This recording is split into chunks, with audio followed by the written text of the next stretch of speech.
All right. Welcome, everyone. My name is Jay. This is Conscious Conversations with Jay.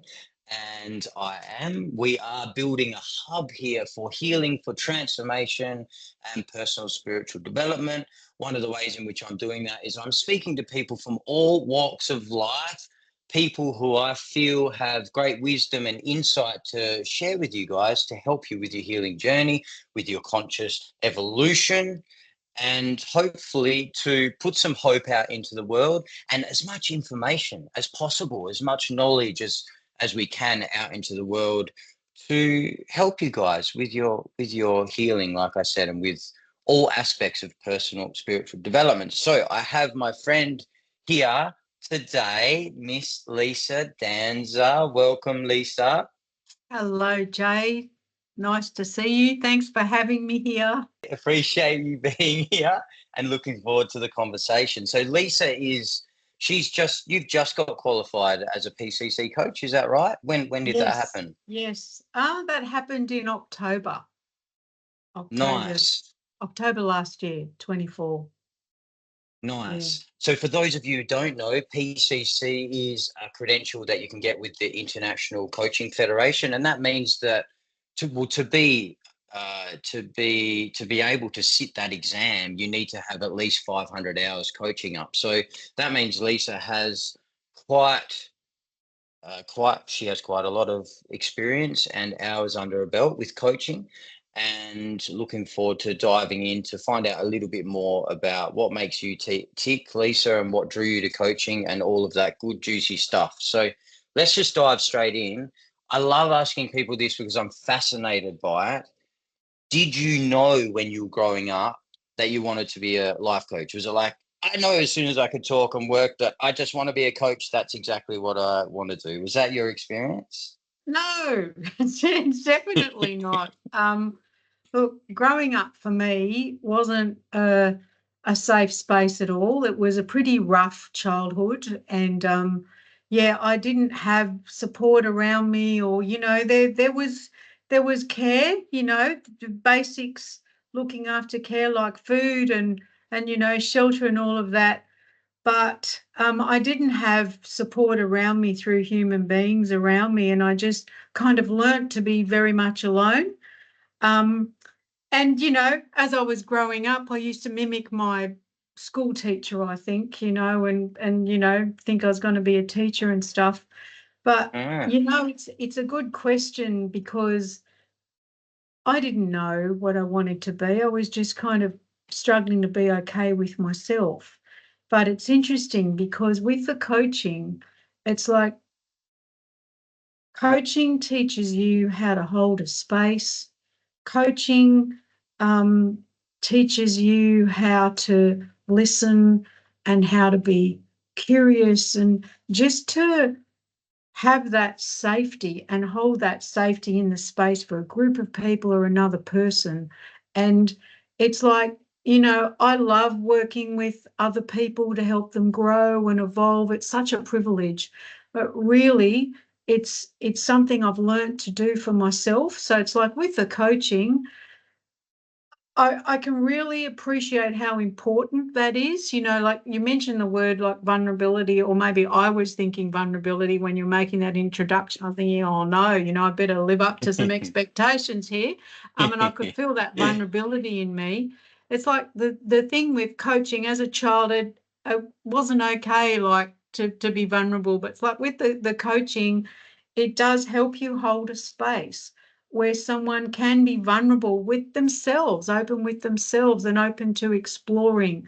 So I didn't know that it would be such a gift and help me value this so much now. So thanks for the question. Yeah, I didn't know, but there you go. It was a gift. It makes sense, Lisa, and I speak to a lot of people about this, and a lot of people share that they didn't really know when entering into coaching how helpful it would be for them and their own development. Like you're talking about holding space for yourself and caring and vulnerability and all these skills that we learn when we study coaching and we start doing that for other people. it's like we learn how to parent and coach ourselves to be our own supports, to be our own support, which is just brilliant. And there's a lot of people that, yeah, that have shared with me that that is such a valuable part of them being a coach, is just how much it's gifted them for their own development, which is fantastic. And, that's my experience as well. Yeah, So that I understand parenting, that. it's that's a good word, because you learn how to self-parent, how to self-coach, be a good, like, inner coach, be your own good, parent. It's like, I'm not knocking the parents and what they were like and what they did, but it's like, we know how we can do this now. And it's a great Yeah. gift for that. Yeah. Yeah, it gets to a point when we're adults that it becomes our responsibility. If there was any little things that we missed as children or teenagers or as young adults, it becomes our responsibility to really give that to ourselves. And as we grow now, and perhaps in those early stages where we were going through difficult situations and things that we couldn't deal with, we just didn't have the tools on board. So most of us survive, and we create whatever coping mechanisms we can just to get through. And then Mm, later in life, it's like, yeah. oh, I've got some unresolved stuff because that wasn't okay. Now I'm an adult. I realize how fucked up some of the stuff was that I was experiencing, whether it's at Mm, home or in the education system or medical system, sport, whatever you've been mm. involved in. And yeah, it's just wonderful to hear again you sharing about the gifts that are woven in coaching that can help us with that healing journey. And if we can, like, it's so helpful, like, to hear you say that, we do so much reflecting, like, in coaching. It's like, we're being I guess a product of it as well. And, like, that's the Yeah. other piece, because the more we we become that and we live that and we breathe that, then that's the gift for the client. It's not Mm, so much about, look at me and you need to be like this. It's like, I'm holding this for myself and I'm practicing this for myself, and this is how it's helping. It's just by resonating, just by being with yeah. someone, you can bring your genuine self, like, with that experience, that wisdom. You don't have to say anything about it, but that's also something else that you bring. It's like, it's Yep. genuine. Yeah. Thank you. Brilliant point, Lisa. And there is the field theory out there where it's like so much happens in a coaching session or mentoring, any therapeutic session. There's so much held in that field, and there's so much communicated in that field, and most of it isn't verbally with words. So it's like you were talking about a resonance there. There's so much held within our space, and I think it's so true there. The just being an example, and people can feel that when you're actually Mm. living it. And I think there's a big difference there. And sadly, I don't think everyone in these positions as coaches, mentors, teachers, counselors, therapists, sadly, I don't think all of them hold themselves to a really high standard and really walk the talk.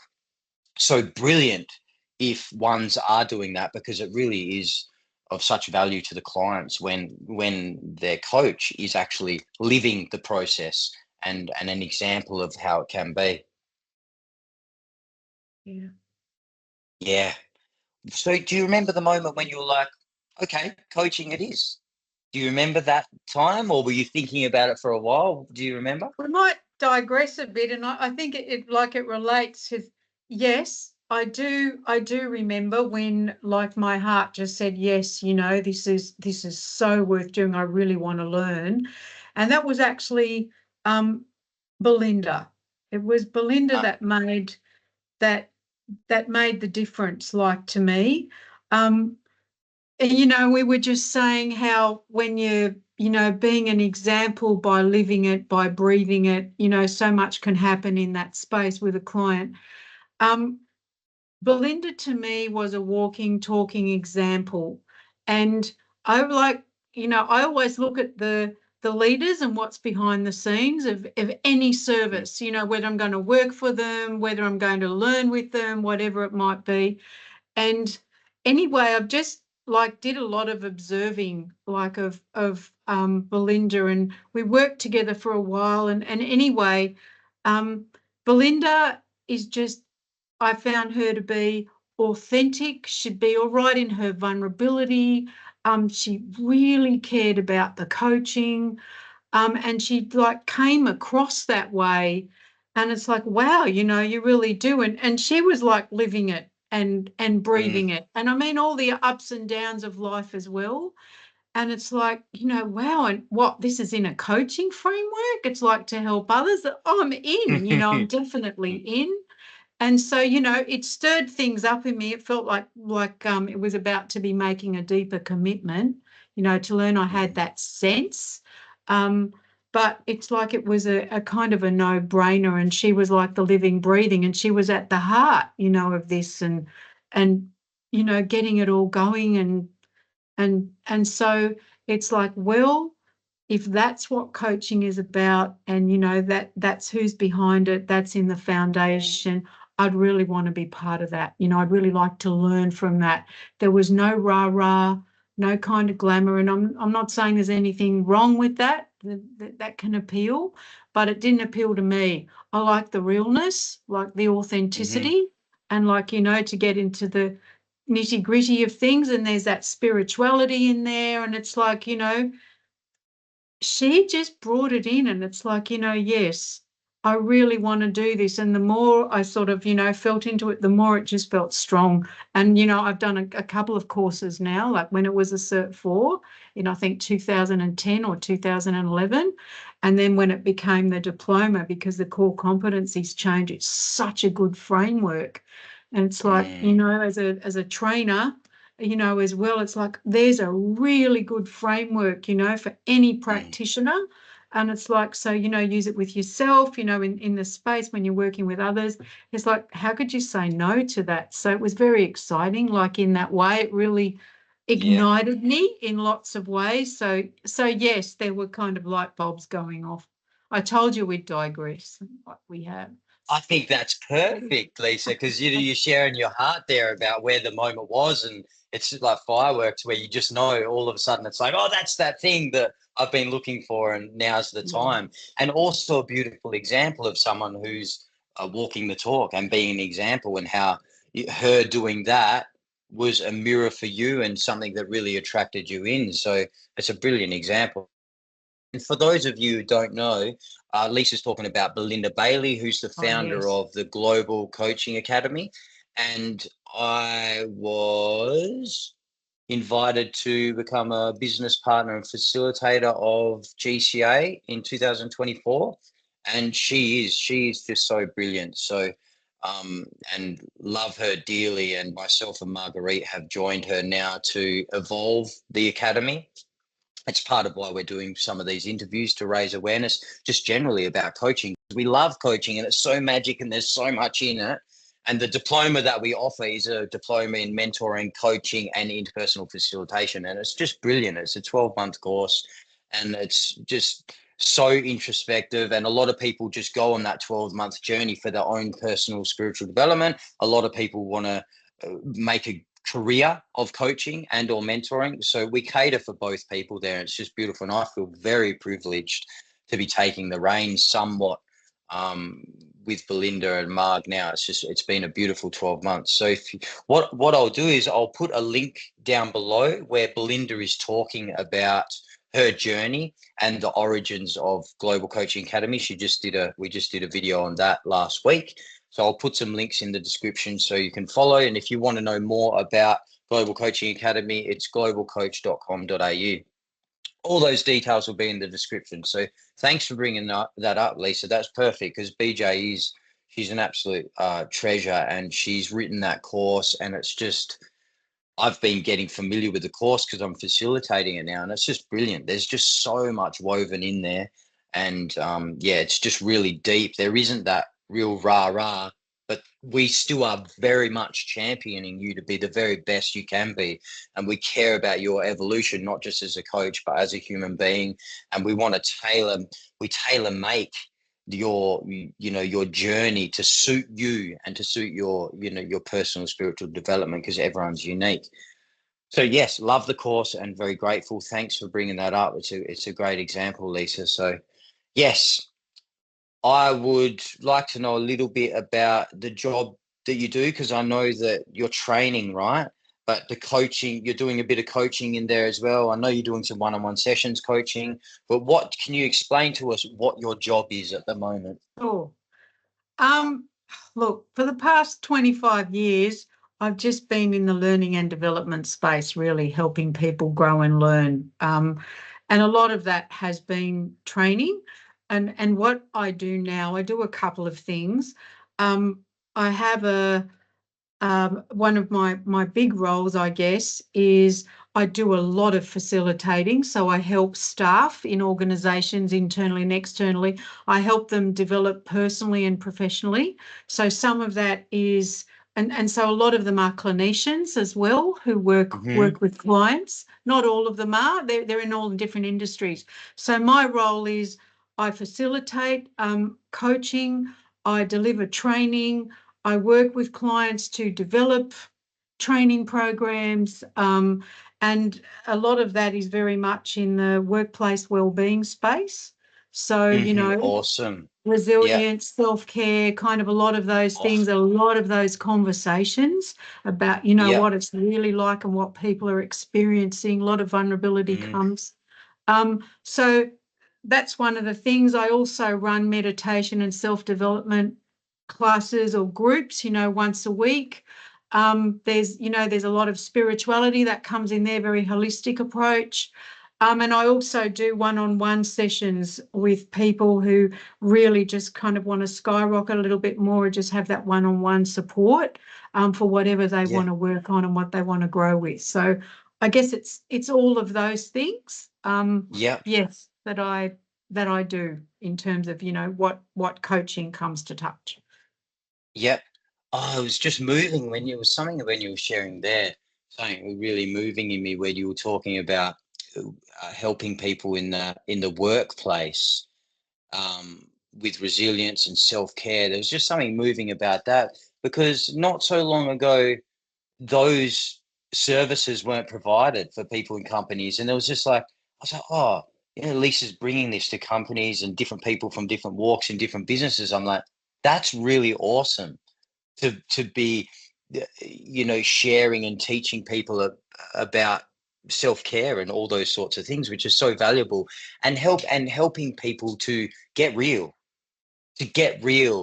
and how is it actually for you in the workplace, and what do you need to do, how can we help you be better so you can be not only more proficient at your job, but just better in your life generally. It was just like, oh, there's some lovely things happening in the world, and I just felt that that's quite beautiful. It's not all darkness out there, and there is some lovely things happening, and they've got you, Lisa, and I know you, so I know you've got such a big background in the helping profession and personal spiritual development, not just the coaching, but such a breadth of experience and knowledge that you have. So they're getting so much, and it comes back to what you were talking about at the start. Not necessarily do they need to know that, or you need to tell them about your experience. You just hold a presence with all of your experience in it, which is really beautiful. So I'm glad they've got you in there. Thank you.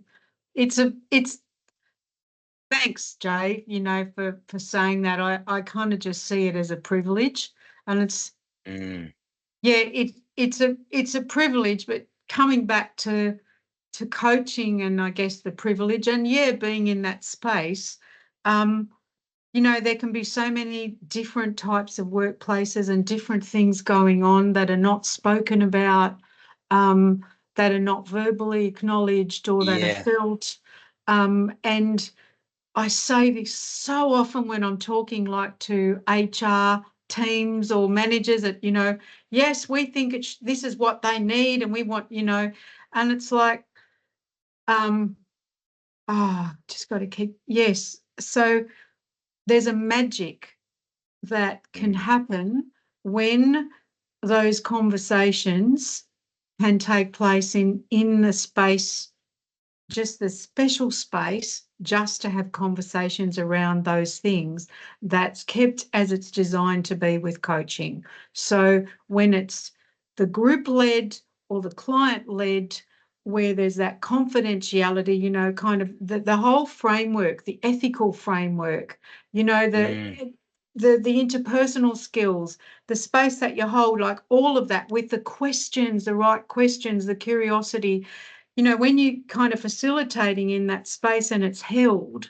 um, that's what I mean, like the magic can happen. People feel that, you know, it's okay to bring something up and it's kept there. So, you know, it's not even shared with management, and they know that from the very beginning.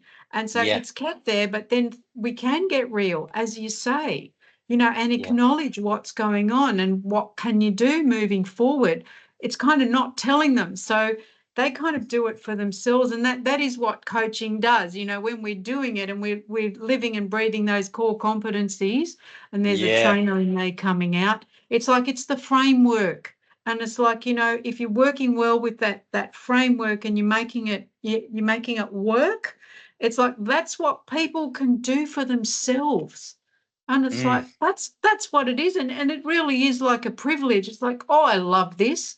You know, I really love this. And it's not always easy, you know, but it's just a wonderful thing. It really is a privilege, and it's a testament. If you kind of, you know, can bring what we're taught with coaching, it's a testament to, you know, how well you can, I guess, hold that for yourself as well. So there's a lot of Mm. growth that can come, you know, from all of that.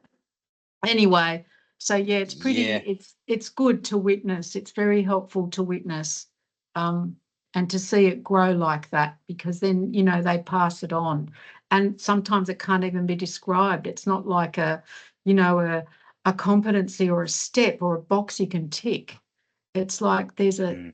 a slight shift or transformation in, you know, what someone allows themselves to experience, or what they'll talk to a mate about, or, you know, Mm. acknowledging something that they want to work with that otherwise they wouldn't be. And it's really all the coaching skills. That's what you know, that's what we learn. That's what we're holding for a client. They come into their own realizations. It's wonderful. Another tangent. Sorry. Just No, it's not a tangent. It's not a tangent. It's joy. I feel your joy in that and privilege, and that's awesome. And I love it because little do those people know when they're going through sessions and you're going through those training, little do they know that they are actually learning how to coach themselves, and they're soaking up these new skills as you hold that for them and give them that experience.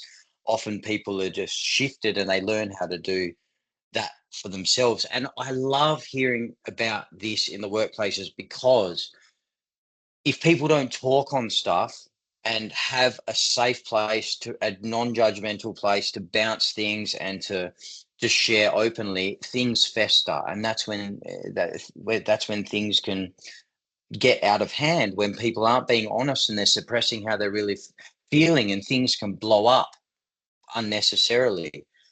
Whereas if things are out in the open and there's coaches involved and there's care for the human beings that work for you, there's genuine care, like what's going on? How can we do this better? And there's a real openness with that. There's always better ways. There's always middle ground, that, you know, the bosses and the middle tier and the lower tier, there's always middle ground where there can be more harmony. Yet that won't happen unless it's spoken about and things are really put on the table. So kudos to any CEOs out there and companies that are incorporating this into their culture. I feel it's really, really important. Yeah. And the core competencies have been mentioned a few times tonight. So for those of you who don't know, ICF, International Coaching Federation, the foundation of the ICF is these 8 core competencies that they have now. And so there will be videos on that on this channel. We're going to break down the competencies and explain them more. But yeah, like you said before, Lisa, what a perfect, beautiful framework to base any bloody therapy on, really, not just coaching. It's just wonderful. absolutely. Yeah, I agree. Yeah. Nice one. So in all your years then coaching, what do you Mhm. feel have been the biggest challenges, or are there common challenges for you as the coach? Um,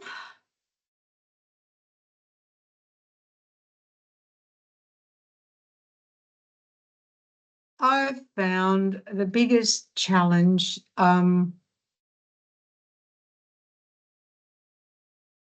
it really comes back to any insecurity that I might have in myself, really. Really, that's what it comes down to, and expectations come into that as well. I've just come again through coaching, and working with people for so long to really appreciate that, we have ups and downs. We have a continuum. We're not always our best. Sometimes we're better than other days. It just is how it is. And so we can be going through anything, at any time, even if we're, functioning well or functioning normally. And with, challenges with coaching, when I talk about insecurity, ups and downs and all of that. So if we have clients in a group or an individual client, and they're going through their own stuff. They can be going through, resistance or no resistance, or maybe they've been bloody told to go there, that they have to, or they have expectations of themselves. That's something that you sort of meet up against. Now, as a coach, if I, and it's always come down to really, my attitude with myself, that's where I bring in the Mm, insecurity. If I make it about me, and I have an expectation of the client or an expectation of myself that, oh, it's because of me, it's all about me. I should have said this and I should have said that, and they didn't have this breakthrough, or they didn't have an aha moment, or this didn't happen, or that didn't happen, or wow, it was a bit rough, it wasn't smooth. And sometimes it's like that, that's kind of, but mm, I've just come to really appreciate the journey. Sometimes it just feels rough. And yeah. sometimes, however, it just feels, however, that's just kind of all okay. But if the, if a client or, a group is going through their own kind of roughness in any sort of way, and that's, um, and it doesn't feel as smooth, or it doesn't go to plan, or, um, it didn't meet any expectations, whether I was conscious of them or not, then that, I guess that's challenge in itself, because, sometimes it's the organizational expectation. It's like, we want to work on this. Um, and Mm, it can be my own self. I've failed, or I've projected my expectation onto the clients or the client. And it's like, what has it got to do with me? That is their individual journey. It's like, I wouldn't want to be imposing myself on them. But when I've reflected, so most often it's because of an expectation that I've had, either of them or myself. Oh gosh, I've been, really rotten facilitator today, or, not so well, or, I sort of gave in a bit there. I wasn't my best in whatever way. yep, yep.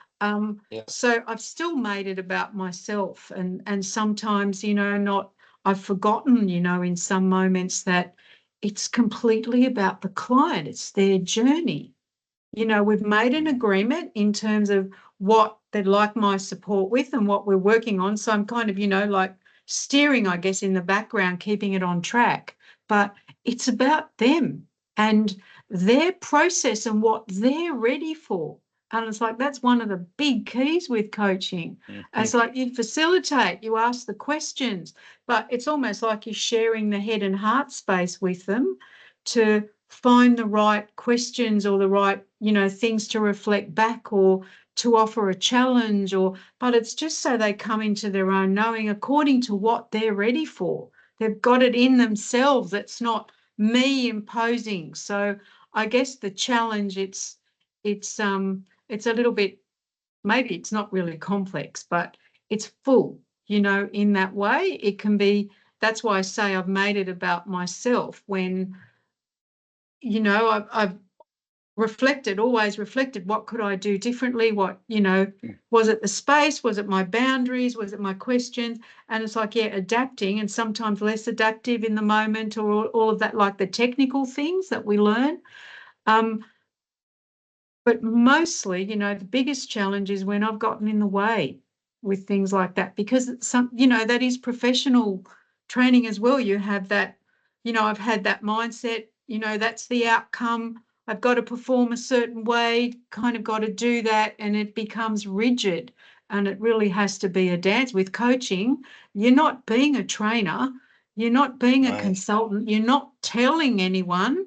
It's like that's Yeah. just not there. So if I'm doing it to myself, I'm not doing them any justice. I'm not being present with them. So I guess that's been the challenge. And the rougher, or when a client is a little resistant, they're not showing up kind of ready, or however I perceive that, then it can be a little bit more challenging, especially if I'm bringing a lot of mine in there and they're doing that. Mm. Then that makes it a more challenging space. If I'm, in a much better, I've got more, like, more Mhm. energy or whatever that might be, then I may not perceive it so negatively. And it doesn't happen a lot, but it's usually around things like that. Love your honesty there, Lisa. And there's a couple of, like, a lot of good points there. One of which I feel to talk on is sometimes I've found, and I've heard other people speak on this as well, and I'm interested to hear your experience on it, is sometimes when we think we've had a shit session with the person, or, we've got these expectations that we didn't meet, and it could be really rough because, you're saying it can just be like, oh, that was just awkward or whatever. Sometimes that might be our experience, like, oh my God, that's awful. But 2 weeks later, 3 weeks later, the client's like, that was the best session ever. I got so much from that. Have you ever had that? Sometimes I hear things, like that, but it's just made me realize that even that's still making about myself. Even Yeah, yeah, so, yeah, yeah. how Yeah, really do I know what it was like for the client? It was, yeah, so yes, it could be. And yeah, sometimes I've heard that and I think, what? But yeah, yeah, it's funny. yeah. Yeah, it's interesting, and that's the key difference between coaching and mentoring and consulting is coaching that we teach, and coaching under the ICF is all client based. We do not tell the client what to do on any level. It's coming from this place of the client is absolutely the expert in their life. And I really liked how you shared there that it's kind of like you share the heart and head space for a while, and our job is just to use wise questioning, so for them to explore and uncover what they already know deep within them. It's got nothing to do with us, it's just we are holding the space, and again using coaching techniques to help them uncover what they know within themselves without, being the one that knows it all and you should do this. It's not that. Yeah. But Yeah. it can, it can be there with the way we've been trained, or, that mindset that we do need to know and be the expert and show that we are, or, if we I'm the don't know, we qualified might, one. I'm yeah. I'm the Noah here. I'll tell you what to do, of course. Or the Sorry, clients keep expect going. that. They could be And expecting that that's, as well. yeah, and in some sessions, because you're the expert, they'll be like, "Tell me what to do. Tell me what to do. Tell me Yeah. what to do." And that's why we always encourage people to set up an initial consult just to interview the client really, and just get to know each other and see if you're a good fit, and really explain what coaching is and what coaching isn't, so that they know that this particular space when we're coaching, I'm not going to tell you what to do. This is all about you exploring. And but yeah, I hear you with that with clients. Some clients are like, oh, you know more than me and I want you to tell me what to do. And that's also something that can be used in that space and turned back around for exploration for them as well. So it can all be used. I As want to long as ask we you, don't Lisa. get in our own way, and make that mean that we are special, that we do know better, or, if we're not feeling comfortable with what we're doing, to not fall into that. because it's Mm-hmm. all about the duty of care, and the client, and being as clear as we can for them. So that's Mm-hmm. what I've discovered. If that's what I mean by, I guess, using that word insecurity, if there's any sort of doubt or something in myself, really, those things can be used as crutches, and I don't even realize that I'm doing it. So if they put me on a pedestal, or yes, you're the expert, it's like, oh, I could sort of fall into that. It sort of feels a little better, but that doesn't serve Yeah. anyone. It's like those things. That's what I meant. Yeah. Oh, it's wonderful to hear you sharing that, Lisa, because coaches need to be working on themselves ongoing. It's not like you get accredited and that's it. So what I'm hearing you share there is that you're always working on yourself. If it's insecurities or doubts or those Absolutely. negative Yeah. ego traits creeping Yeah. in, it's like because none of us are enlightened Buddha yet. We've all got stuff going on, and it doesn't have to affect the client coach relationship. It doesn't have to, as long as we're acknowledging it and getting out of the way and looking at it post session and really doing the introspection ourselves. The ongoing work is really important as we go along, because that's how we will bring ourselves in the best way we can and be the clearest mirror when we're out the way. It's like you've said that a few times. It's like number one rule: learn how to get the hell out of the way so Yeah. the magic can happen. I love that you acknowledge that, Jay, about none of us are Buddhas yet. It's like, I think that's another thing that I observe, like in the workplace a lot, lots of workplaces, and having these, I guess, really authentic, open, real conversations together. It's like we might expect, like, of ourselves, like here we're talking about being coaches as a facilitator, as a mentor, as a trainer, whatever, that we've got to be perfect, and that we, if there is stuff we're working on, then either we kind of push it aside, we don't want to see it, or make that mean we're not good enough, we're not ready yet, we've got nothing to offer. It's kind of, I've always found there's always not someone, there's always something there to work on. I mean, if there wasn't, I Mm. wouldn't be growing. And it's like, so there always is. And I used to be pretty hard on myself, with things that I would find. And it's like, no, reflective practice is part of good practice anyway. But it's like there's always going to be Yeah. something that we're refining or working on. I think it's a good sign. So I'm really grateful that you acknowledge that, because that's also, I think, a good thing. Like you said, things can fester if you don't like acknowledge them and bring them out. And like so with ourselves, it's like it's a helpful thing to, it may sting a bit sometimes when I do that. Yeah. It's like, great, Yeah. I can learn from it, and it's like you Yeah. learn so much by offering coaching to others. You learn so much about yourself. So yes. Yeah.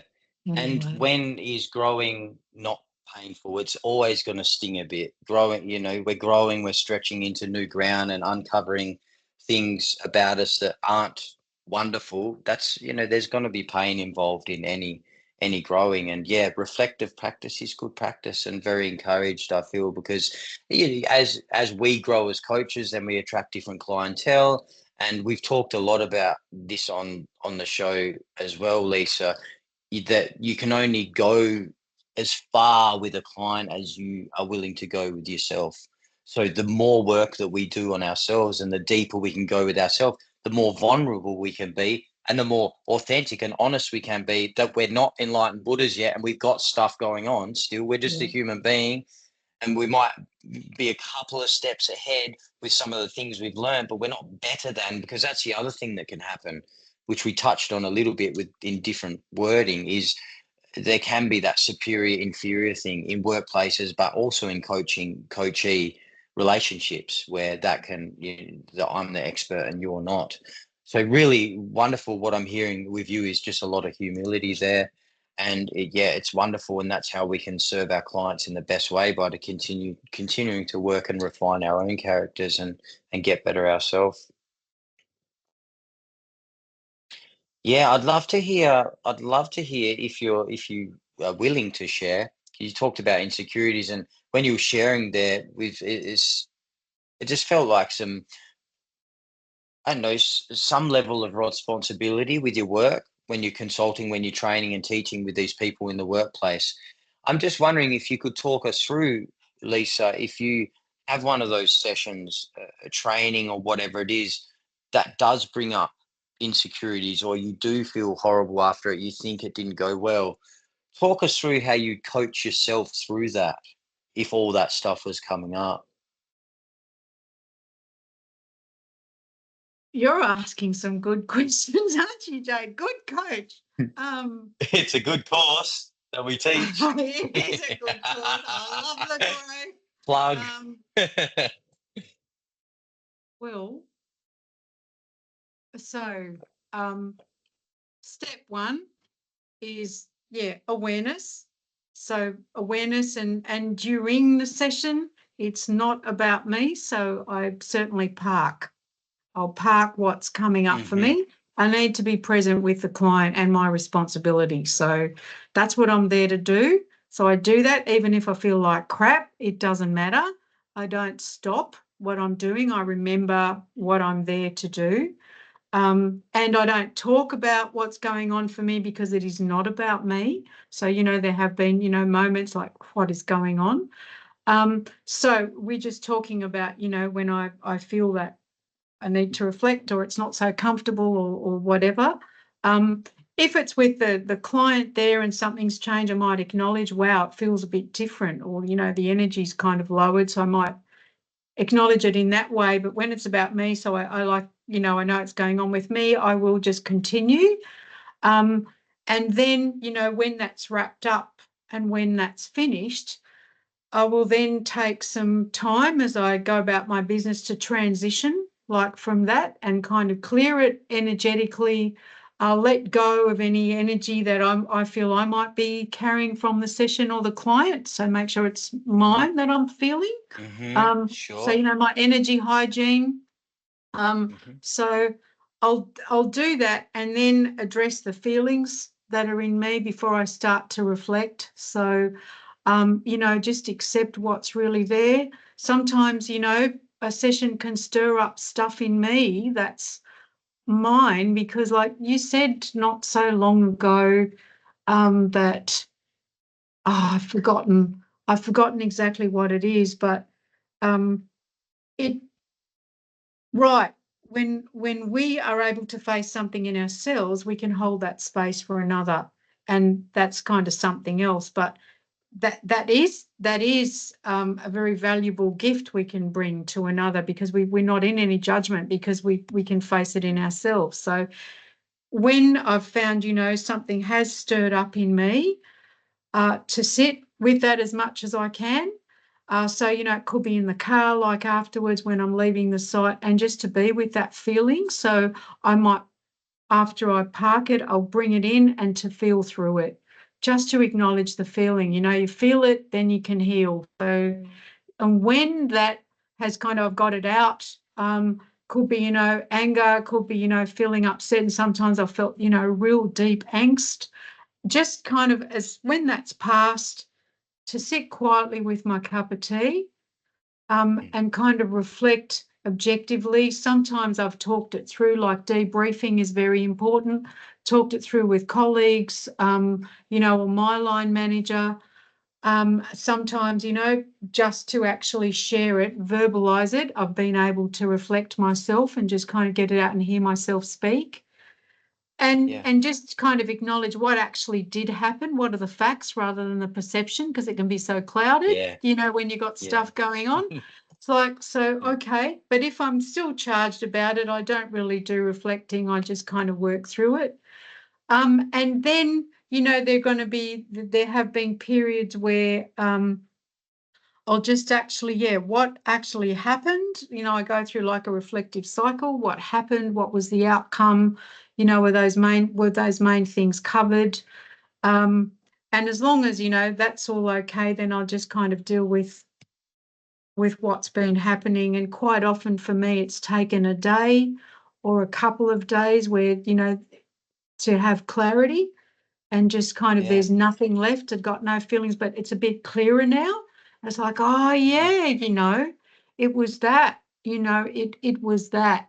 And I've learnt not to jump the gun and not to start talking too much about, oh, what went wrong, or but just to take that time and give myself that time to process through it, reflect on it, and just time for the dust to settle so I can actually Yeah. see objectively, okay, Yeah. like how was this, and then maybe talk about it again. Like I've done that sometimes, and sometimes I've just kind of worked it out. And then, there's a bit of, sometimes a penny drops and I get an idea or inspiration about, oh, what needs to change. It could be, our practice, how we do Mm-hmm. something, or where my boundaries were breached, Mm-hmm. or, how I've done some of those and why that happened. And that's where, sometimes I've Mm-hmm. actually made decisions about, no, I won't work in that space again, or it needs to be another Mm-hmm. sort of someone who has expertise in that area. Whether I thought I had it or not, sometimes it's taken that, or a change in practice. I'm challenging management. It's like, no, we need to do this differently. And Yeah. sometimes it's just been about me. I need to learn a little bit more, or just Yeah. nothing, just it's okay. You know, working in the mental health space, workplace well-being, got to walk the talk. So it's like, what's really going on? It's not such a big deal, but sometimes it takes a while and kind of not to judge it. So at times I've judged it a lot. It's like, oh, what's going on? Or I don't want to be seen feeling a bit messy, like, Yeah. or catastrophize or any of that, that can be such Yeah. bad habits. But anyway, I guess it's not just coaching, it's all of those things. It's parenting myself through the process, my professional practice as well, reaching out for support and help, even if it's just to talk things through and get a clear reflection. And with certain ones, not everyone, ones who Yeah. are better at it than me, or, Yeah. ones who, sad to say, it's not the case with everyone, but some have my best interest at heart a little bit more than others. Yeah. So Yeah. I will reach out to them a little bit more. And I do have professional supervision as well. So, can unpack these things. So that's all part of it. Yeah. That's professional supervision and support so important for people in the industry. Brilliant, Lisa. And it just sounded like the non-judgment was a key, is a key piece within that. When you said that, it was like, when I'm judging it, no, it's like, it sounds like that's a Yeah. bit of a key piece. And when I'm not judging, it's like, oh, But yeah. sometimes, I realize that, I'm judging the fact that I'm judging. It's like, I know, make it so don't, complicated. I don't mean to. It's just don't, like, oh, that's been a habit. It's a habit, and it yeah, happens in the workplace. We give ourselves a hard time, and it's like that's how you deal with it. It's like, no, so just learning more and more, I suppose, and comes back to coaching, comes back to the things yeah. we learn. Coaching ourselves, yeah. Thanks for sharing your process there. Lovely. That's great. And I hope that's a value for people. I'm sure it will be for some people out there. A few more questions. What do you, I mean, you've touched on this, you've touched on at the start how much of a pleasure it is for you to be in this role. I'm wondering, could you choose a favorite thing, one favorite thing about being a coach? Yeah, I can. Um, Favorite thing, to give someone else or a group of people the opportunity, the experience of being held in a non-judgmental space, and for Boom. them in that space to just explore for themselves. It's Mm. like that is the best thing. It's the I feel best you there. thing. It's Yeah. like if there's one person, or one experience, it's like not about me, but if they have, one experience with someone where they can just kind of unravel in that space or explore in that space or be curious in that space or creative in that space, that can be possible because of that. That is a wonderful thing, to use my skills and to be able to provide that. That's probably my favorite thing, because like we were talking about earlier, it's client led. It's nothing that's taught. And it's like, so then the client can lead themselves when that's being held, as they're learning to hold that for themselves. And clinicians can be the worst ones, I've found in my experience, for holding that non-judgment for themselves. They're so busy providing that for clients. And it's like they give themselves permission in that space. So that's a very humbling privilege, I guess, to do that. And it happens in the meditation and self-development classes as well, because people really want to soar and grow. And it's like, oh, thank you, that I can serve in that way. So that's my favorite. Yeah. Nice. I feel your love and your gratitude for that, Lisa. That's really lovely to feel and hear. And it's interesting that it can be such a healing experience just for someone to experience non-judgment, because the world is just so full of judgment. It can be this real, like, what is this? What do you mean? And it can just be this really beautiful healing experience, just that, holding someone in a space of non-judgment. So brilliant. I'm sure a lot of people are getting great benefit from all your work. Thank you for sharing. You're asking some big cheeky questions. Oh, I'm just warming up. The big questions are yet to come. We are getting closer to the end. I guess, what do you feel coaching is in its pure essence? You've touched on bits and pieces around this, but what do you feel coaching is in its purest form? What is it?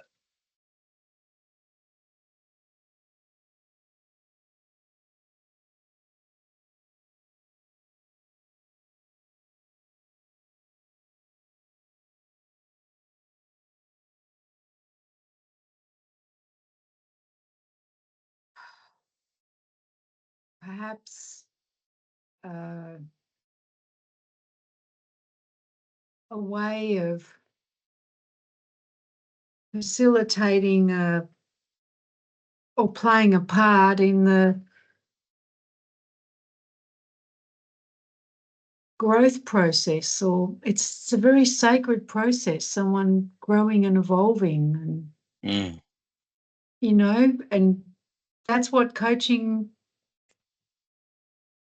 can be. Yeah, indeed. Is what I would say. Beautiful. Absolutely. A sacred space to facilitate someone's growth. I mean, I don't know about you. Well, I do know about you because I feel your joy in it. For me, that's like, hell yeah. Like, thank you. Thank you. And it's so beneficial for us as well as the coach. And that's another question I'd like to ask you is how, and again, you've touched on a lot of these points. How is being a coach benefited you, Lisa, specifically Oh, in your own life? enormously. Well, the very beginning we were talking about the self-parenting, and, not self-parenting as such, but they really are self-coaching, self-parenting skills that are our Yeah. responsibility as adults. We have a choice, we know better, and we can change our minds. So, it's that where you learn to be a product of what you do.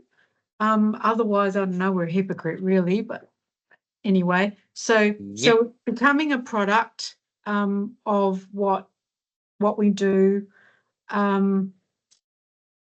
So there's enormous growth that comes from serving others, from working with others.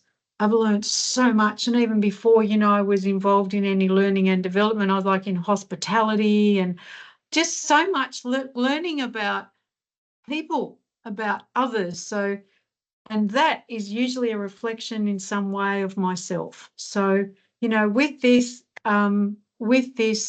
it's a great gift to become a product, serving other people, learning about yourself. You learn so much about yourself. I've learned so much about myself because, you know, whether it's through reflection or, you know, there's often, if not always, a reflection of myself in a client or group, you know, some sort of similarity, something I didn't want to see in myself, good, bad, doesn't matter, or something I've transcended and I didn't realize I've grown from, and now I can sort of hold a space for someone else because, you know, I've grown from it.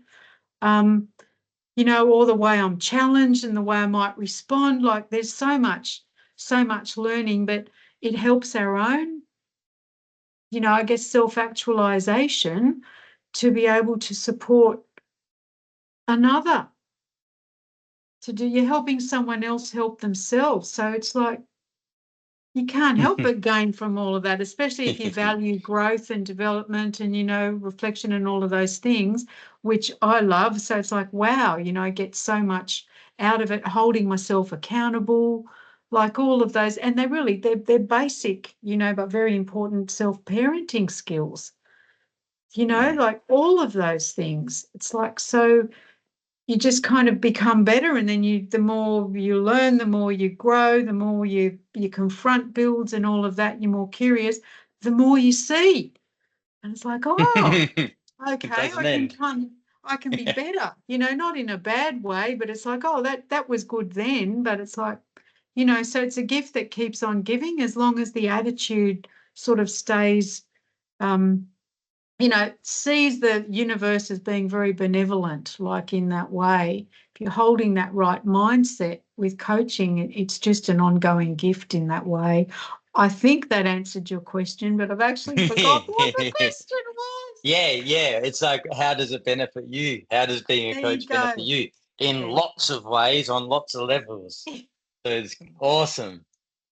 Great. So I want to ask you, Lisa, about the Global Coaching Academy, and then I've got a few fun questions I like to end all the interviews with.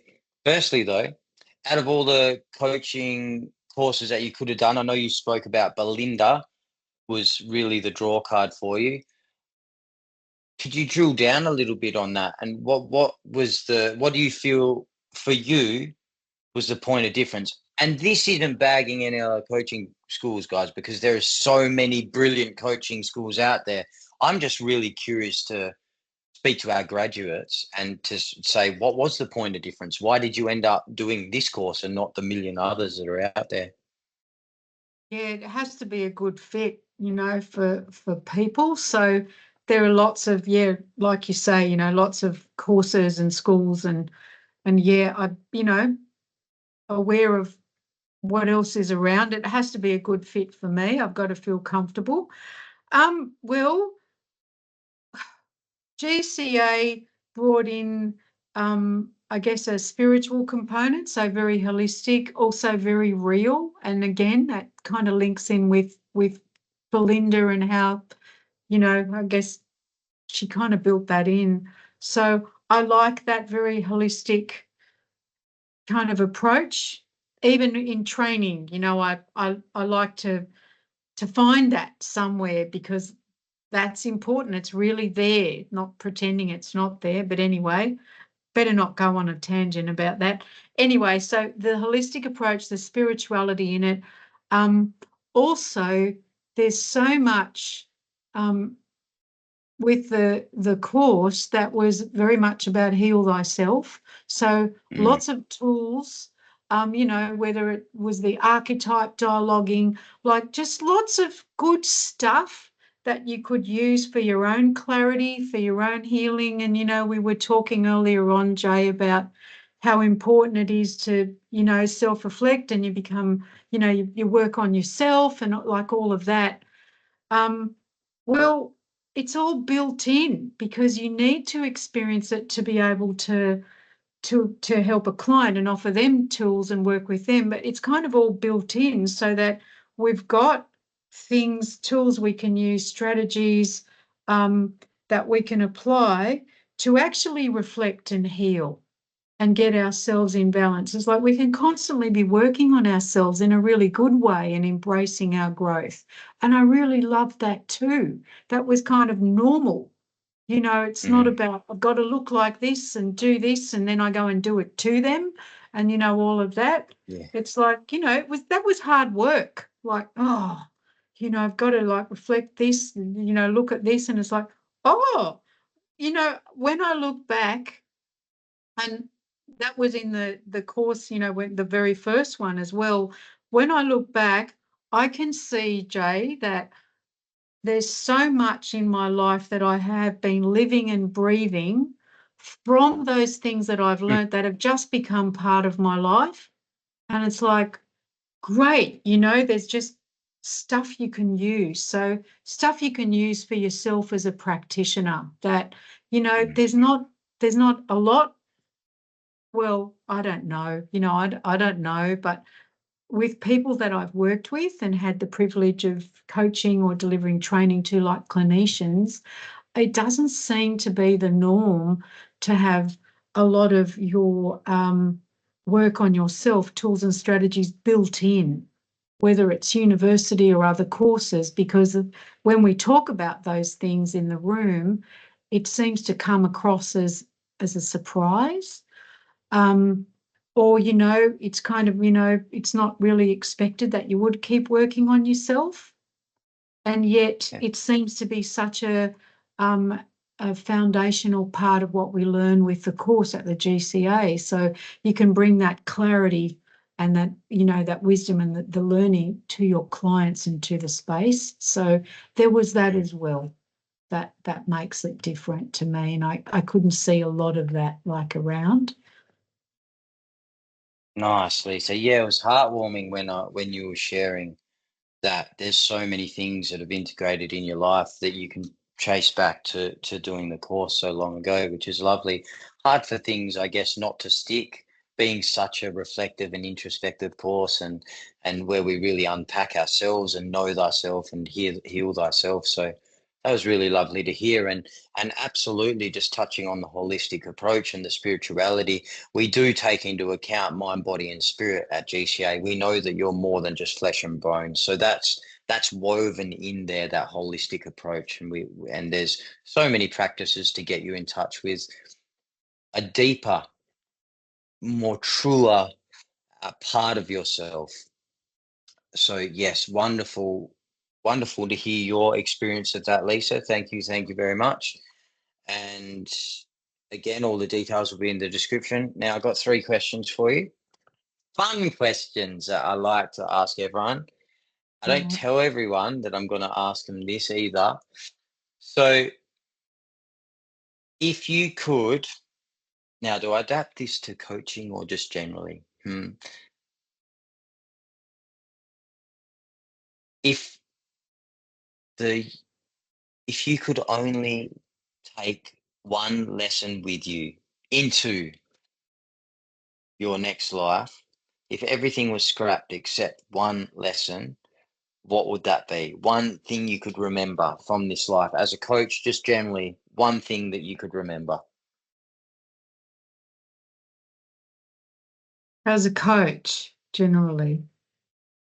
Well, let's scrap the coaching bit and I'll just ask Lisa. uh, If there was one thing, you could only remember one thing in your next life, what would that be? to treat my life and all the opportunities in it as a sacred journey. If you could get Having, that. Hmm? yeah, having been one who's done a lot of, you know, self-criticism and judgment and poo-pooing, you know, experiences that have been hard or rough or mistakes and, you know, bouncing back, whatever, kind of all of that. We used to poo-poo it, like to look at it differently. It's a journey. It's filled with gems. The universe is benevolent. It's like remember that, you know, that mindset. It's like and that's you know, and I'm bringing coaching in again. I can't help it. Of It's like course. It's when you can really embrace that, I find then I can see the sacredness in others, the unique journey of others as well. Stuff that we mm, can't see. There's so much intelligence at play. Our little human brains can't work it out. But it's like, wow, that's so unique. And of course, it's going to be client led. It's unique. It's unique to them, their process, their life, their journey. Sometimes we see it, the client can't see it. And it's like just like ourselves. We can look back and poo poo and I was this and that was that and this was bad and it's like, oh, there's got to be something in this, to learn from, to grow from. It's like it's a sacred journey. If I just like remember that, even through the rough times, um, like through menopause. But anyway, yes, it's mm. it's That's it's a another sacred. podcast. Yeah, okay. It's a sacred journey. Like to treat it as a unique journey. We all just have a unique one and to Mm. remember that if I could remember that next life, that'll set me up in good stead. Well, I do hope you do remember that. Okay. I'm sure your life would have been different if you came in this life with that understanding really deeply entrenched in you. Yeah. That's Absolutely. Yeah, yes. nice one. Now, Lisa, if the universe waved her magic wand and you Hmm. were able to say something to every person on the planet that they all deeply heard in their beingness, what would you say to everyone living on the planet in these moments, early 2025?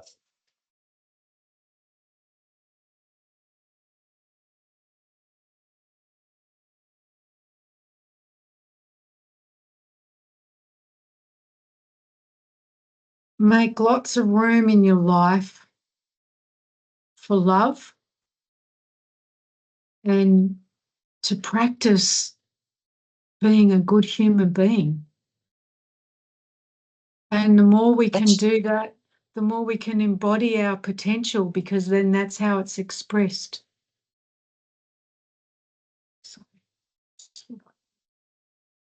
let's just let that soak out into the ethers of the world. Brilliant. Make lots of room for love. Absolutely. Yeah, nice one, Lisa. And one last one. Fun little questions for me and interesting.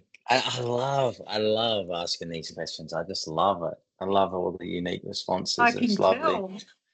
tell.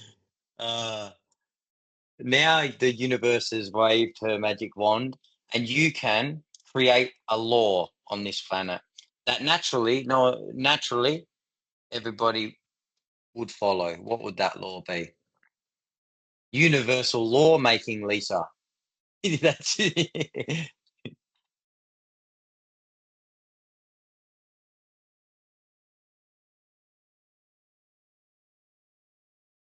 It will be what I just said.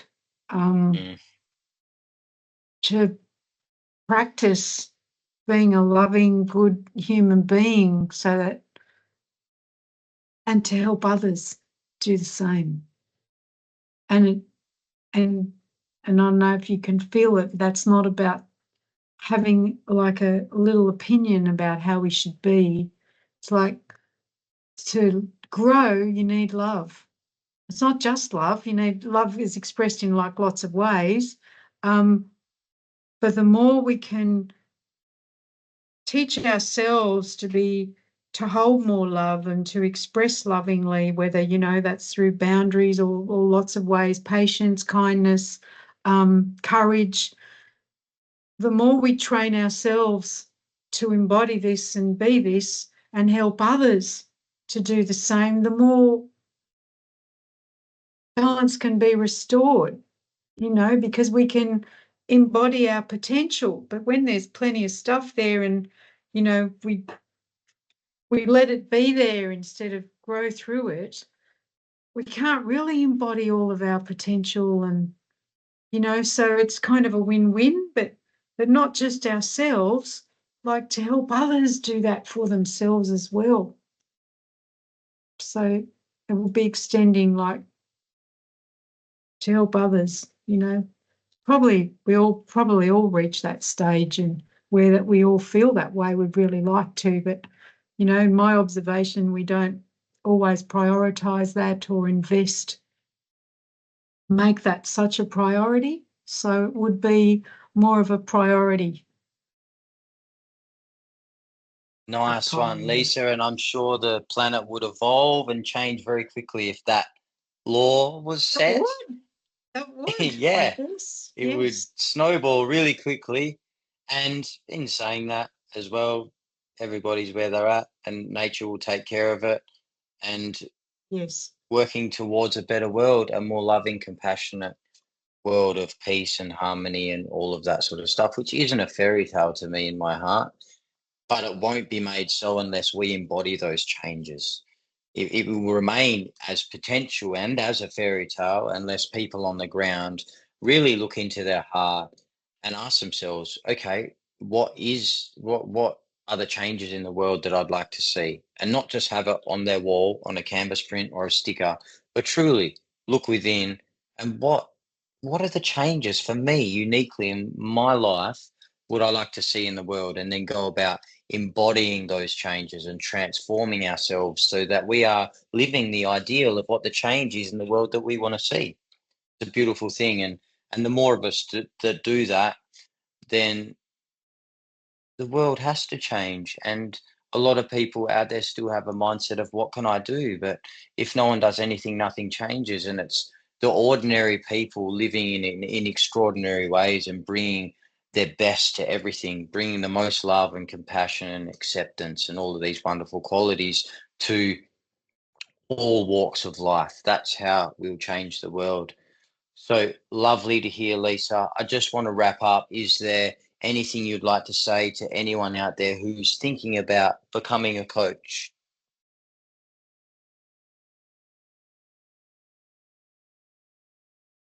Yes. One would be coaching can help be a vessel for those things that you just talked about. The other thing would be, this is such a wonderful set of tools that you can bring to any vocation. If you work with people, even, you know, work on yourself, like you can apply this to yourself, but you can apply these skills to just about any role where you're working with other people. And it's a really valuable skill set, like, to have, that will hold you in good stead. So I recommend it, you know, and it can cross over too. You know, there are similar skills in other approaches. You know, you can really utilize these skills. So it brings great value in that way. And that's it, I think, Joe. Brilliant, my friend. And I just so happen to know a wonderful coaching course. Again, details will be in the description. If you want to know more, myself and Marg, we run an info call, a live info call most Saturday mornings, where you can jump on a Teams meeting and ask us any questions you want about the diploma and what we offer, and we can send you an info pack, and you can get to meet us and get a feel for who we are and what we're offering at the Global Coaching Academy. We would love to meet you. Wonderful. We've got another intake in July. We've got two a year, usually at the start of the year and in the middle of the year. So get in touch with us. Details again will be in the description. Lovely chatting to you, Lisa. That was fun. You too, There's a lot Jay. of good stuff in there. I'm so glad that you stopped by. Thank you very much. Awesome work that you're doing out there. Keep going, and it's just wonderful that you are out in the world doing what you're doing there and shining a light as you are in everything that you're involved in. So thank you very much. Thanks, Jay. Thanks for the opportunity and for the fun. You're very welcome. Okay. Must have fun. Yeah, nice one. So, guys, that's it for this episode. Lots of love. Stay bright. Remember, never ever give up, and let's change this planet.